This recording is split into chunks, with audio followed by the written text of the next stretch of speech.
Yes, now it is recording. Welcome, Christy. Welcome to Norway virtually. So you're here speaking to Norwegian students. I'm here with Christy Batantou, and she's here to educate us a little bit on what's going on in the United States right now from the perspective of a young university student. Awesome. So, how old are you, and what do you do? Hi, I'm Christy. I'm 21 years old and I'm a university student as well as a content creator. I basically talk about my life and just basically being a Black girl in the United States and how my experience is growing up and kind of like how to build confidence and also traveling and just like different things depending on what I'm doing in my life. But I also really love to talk about important issues as well. Wonderful. So I'm going to start how I found you. I was watching TikToks. I started watching TikToks because my students watch it a lot. I'll ask them something, have you watched the news? They'll be like, no, I saw it on TikTok. So I started like 4 or 5 years ago. And I found you when I was looking for videos about Atlanta. So I want you to Mhm. tell my students what are Atlanta's best assets for someone who wants to visit the city for a week. I would say one of Atlanta has like many really good assets. So something that I really like about the city is that you can find anything to do, whether you're somebody that really likes to hike or walk. There's the Atlanta Beltline that connects to Piedmont Park, which is like a beautiful park with a lake. Or, you have a lot of like shopping areas, shopping malls, if shopping's more of your speed. But then there's also like an art district if you're fascinated by art. So always like one of the beauties of Atlanta is that it's a multifaceted city where if you have a different interest, you can find what you like to do. I myself have not been to Atlanta since 1979. So it Wow. really Yes. Oh my changed a God. So lot it's since. changed. Since then we posted the Olympics, like the 1996 Olympics. Yeah, in Yes. 1996, I think I was in California. Oh wow, that's Yeah, amazing. That's I yeah. love California, but the thing is, the hotter, the better, and I feel like Florida and Georgia and those places are hotter and more humid. Exactly. Everyone Yes. And hates that, but I love it. I love the heat. yeah, people always have a lot to say about the humidity in like the southern states. Like California, it's a warm state, but it's not warm in the same way that, Georgia and like Florida is really known for its humid heat. Absolutely. Where else in the USA have you lived or would like to live? So I've only ever lived in Atlanta. I am the daughter of immigrants though. So my parents are from Congo, Brazzaville. So I'm first generation in America. I really would want to live in a place that's walkable and has public transportation just because like out of everybody that I know, I'm 21 and I don't drive, which is very unheard of in the United States. People drive as soon as they're 16 years old here. But I live in the center of Atlanta and I just walk every day and that's so good for my mental health. So wherever I live next, I really would like it to be a public transportational city or walking city. So I'm really looking into New York City, potentially Paris, maybe for a year, anywhere where I can walk to where I need to get to and like take the train. Because for me, I just think that it's just so fulfilling for me because of the benefits of just like walking as somebody who's been doing it for the past couple of years.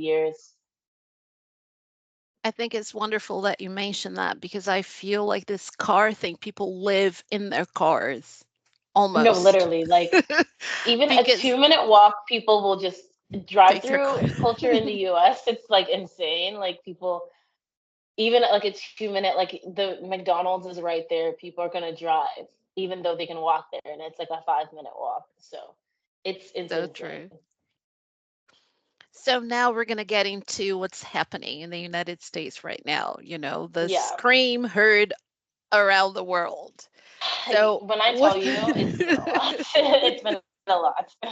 what do you think of the job Donald Trump is doing now, specifically the executive orders? He's signed a whole bunch of them, and it was kind of odd to see the glee with which it was received by some people. So the It's executive order about mass deportation and all of that, and all the trans women in sports and the anti-vaccination mandates. What do you think about all of that? Personally, what I think about everything is just it's so sad and so disheartening to see. And it's just really proving and showing like the climate of how everything is moving to the alt right, which is absolutely terrifying. We've had Supreme Court cases that haven't been overturned in decades overturned. You have people that are very proud to be very racist, and you have people that are very proud to be very hateful, just openly expressing that now. So it's just so sad to see the culture and the climate in the US it's known for being a melting pot. It's known for we're known for immigrants. We're known for all being from different cultures. But now, me as a university student, Trump is pulling away funds that would help people like me with college scholarships, and basically making it harder and harder for anybody except rich white people to be essentially set in this country. And it's honestly really sad because we've had so many federal funding pulled for our universities. Pause. You have so many things. People that are children of immigrants are scared that their parents might be pulled away and deported. So it's just honestly such a scary thing to see. And it's so sad. And it really shows how we're reverting back to Donald Trump saying is make America great again.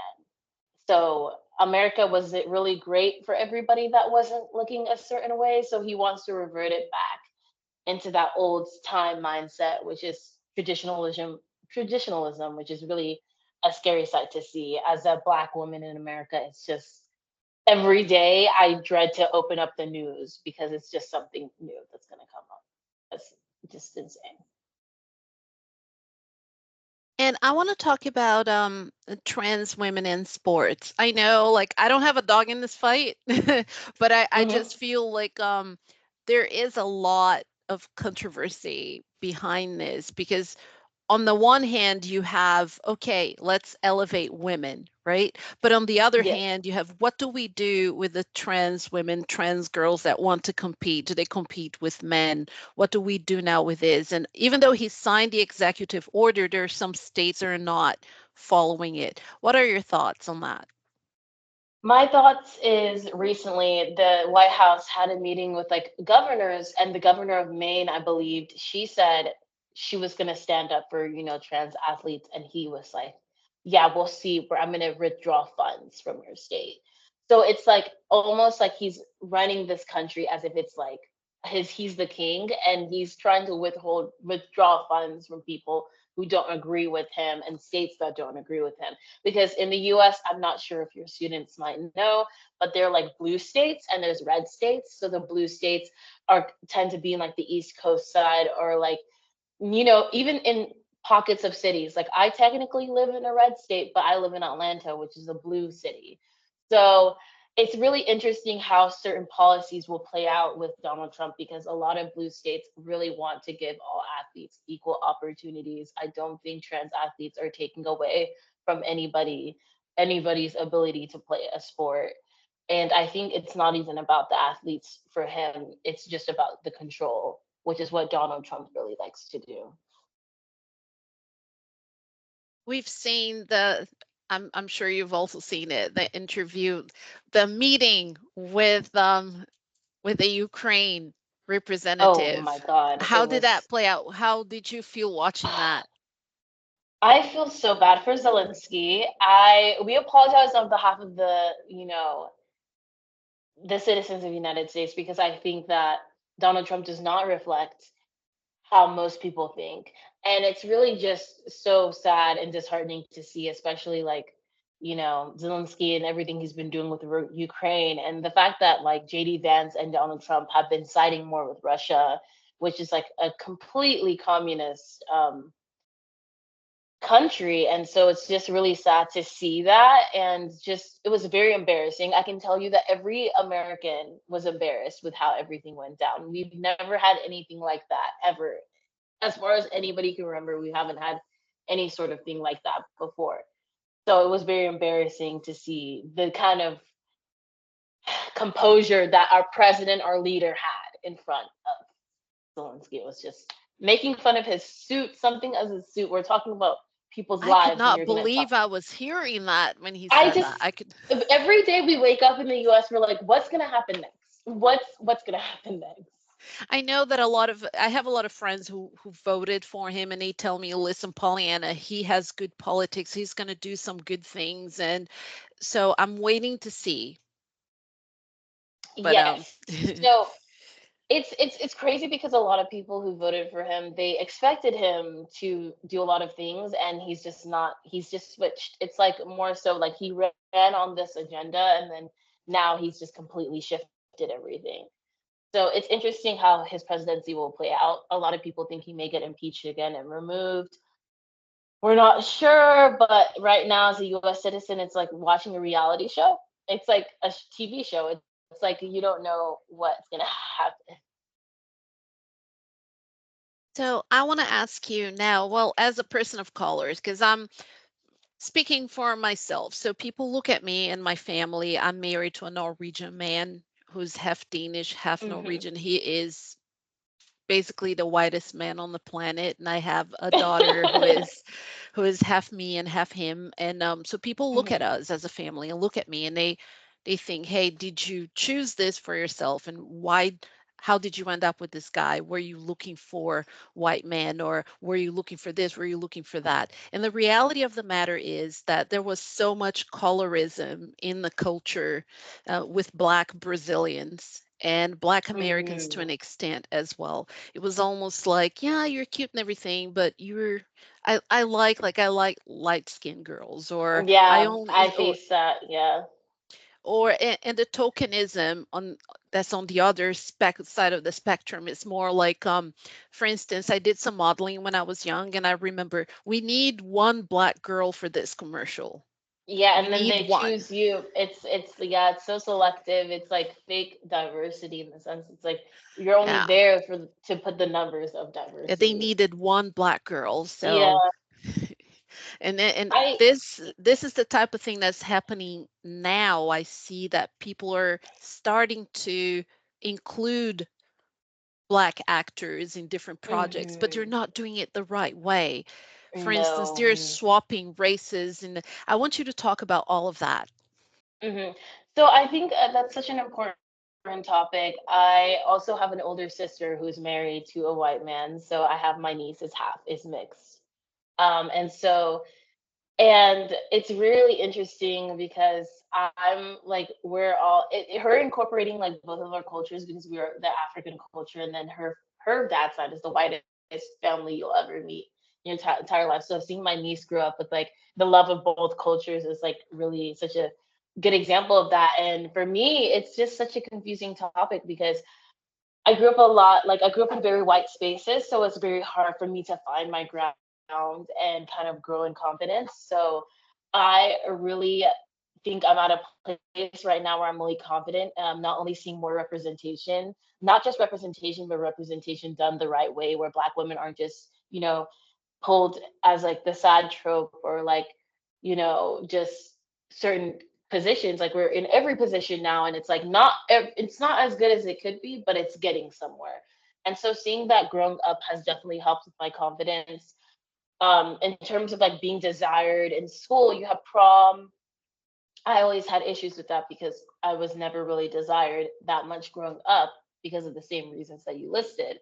But now that I'm older, I love everyone the same, and I have grown confident in myself. And I find like when you're confident in yourself, you attract certain people that also love you for you.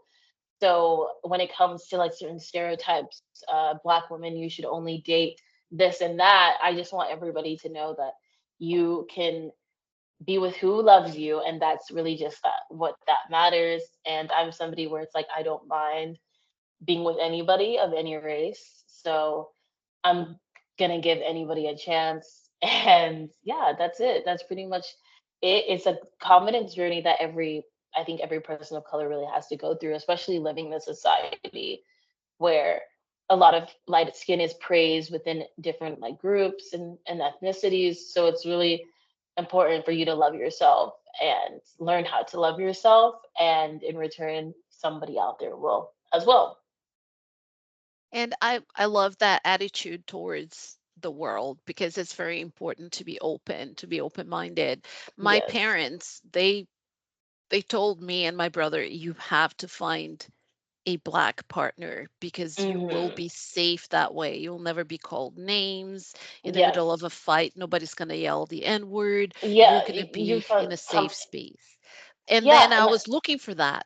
And I was desperately looking for that. And then it was so hard. It was so hard to yes. find somebody. So I told my parents, hey, if I like the guy, I'm gonna date the guy. I'm not gonna be looking for people, and it just doesn't work that way. Yes, I agree too. I think it's like a parents do that as a way to protect us. And I think that it doesn't come from I hope would like to hope that it doesn't come from a place of ignorance, but I think it really comes from a place of trying to protect us. But I think as we get older, we open up our minds, and I think that finding someone that likes you for you is more important than finding somebody that like looks like how somebody wants you to find. So for me, I've been with different kinds of people, and I've just gone with people who like me for me, and people have criticism about that. But you really just have to just understand, like, not understand where they're coming from, but understand that you know yourself more than anybody else. Like, and that's all that matters at the end of the day. So now let's talk about TikTok. Yes, because I Yes. feel like being on TikTok and the way that you have your TikTok page and you have your followers and then people know that you do that, right? Do you think people have like some preconceived ideas about you because you're on TikTok and because you have followers and you probably have endorsements and you how do people feel about does that kind of make them think about you in a certain way? Yes. So I would say it's a good thing and a bad thing. I would say a lot of times people might assume that I'm like superficial or more outgoing than I really am, when I'm not really that superficial. A lot of people would probably have like the mindset, like, if you've only seen like a few of my videos, might make like assumptions about me based on just like one video. So it's really hard when people have an idea of who you are before actually meeting you in person, because who you are online at the end of the day, it's not who you are 100% of the time, and it's not the full picture of who you are. So it's kind of hard when people have assumptions about me without really knowing me. But other than that, it's been pretty positive. But it is hard dealing with like some comments or dealing with like people assumptions people might have. Have you ever been recognized? Somebody that have seen you on TikTok and then recognized you in the streets? Yes, it actually happens all the time because a lot of my content has to do with me and where I live. I have people at my university recognizing me, or people in the streets recognizing me, which happens like a lot. I would say also, like, I think the coolest time I've ever been recognized was in Paris on the train, because I do a lot of like black girl content, and the girl recognized one of my videos I made about braids. So that was like a really cool experience, because I wasn't expecting anybody in Paris to know who I was. So that was one of the coolest times ever getting recognized. I also want to ask you, this is something that I ask all of my American guest speakers Yes, because we study this here in Norway. When we teach the yes, kids English as a foreign language, we also teach them the culture of English speaking countries. that's The awesome. American dream. I want you to define it for yourself and tell me if it is the same concept that perhaps your parents had or somebody else that's from an older generation, or is there a new American dream? Yes, I would love to talk about that. So the American dream, I think, has definitely changed. I think that specifically women were more vocal about the things that we want, and the kind of life that we want to live. So I think that the American dream is kind of like shifting to be more on a fulfillment side, because I think that America, in the culture in America, is a hustle culture, work culture, and that's like literally live and breathe your work. Whereas I feel like nowadays the younger generation, we're like wanting to prioritize our own happiness and our health a little bit more. So I think that that has been like the biggest shift in terms of the American dream. We're trying to put ourselves first more. Whereas like in the past, I mean, even now, it's kind of like work, work, work. And so we're trying to find ourselves a little more. I will be showing my students your interview. I have three classes this year, the 11th, 12th, and 13th year. They have 13 years, sometimes 14 of high school, depending on all the way up to high Oh, school, that's depending on what they want to awesome. do. So my 19-year-olds, they're going to go into university or they're going to start their path very soon. So I Yes, want you it's to tell exciting. these specific kids, what would you tell them going forward? University life, career, what would you tell them? So this is such a pivotal time in your life, and it's going to be scary, you're going to be nervous, and you're not going to know what you want to do, but that's perfectly normal. Take this time to, take risk and find yourself, and that's the most important thing. Honestly, learning at this age is so important because you learn so much about yourself and what you want to do and who you want to be. So I'd say be easy on yourself, but definitely take a lot of risk and find out like who you are as a person and pursue your dreams. Thank you so very much for doing this. No problem. We need them to see somebody from the real world when I Yeah, that's teach them. awesome. I don't know if you realize this, but we have books and we have like audio files. It's actors, and they say, Oh "Well, the yeah. American dream," and it's so rehearsed, and Yeah. it's just It's not the important to see same. like the real thing, and I think that's such an important teaching tool just to understand like from a real authentic perspective. So I think you're doing an amazing job as a teacher. Like this is such an amazing idea. Your students are lucky to have you because Thank you you. seem very involved. And Yes. so I'll give you feedback later and what they said and how it was received. We're on winter Okay, break awesome. right now. So Okay, awesome. Enjoy your winter break. It was so nice interviewing. yes, thank you so very much, Christy. Bye. Have a great day.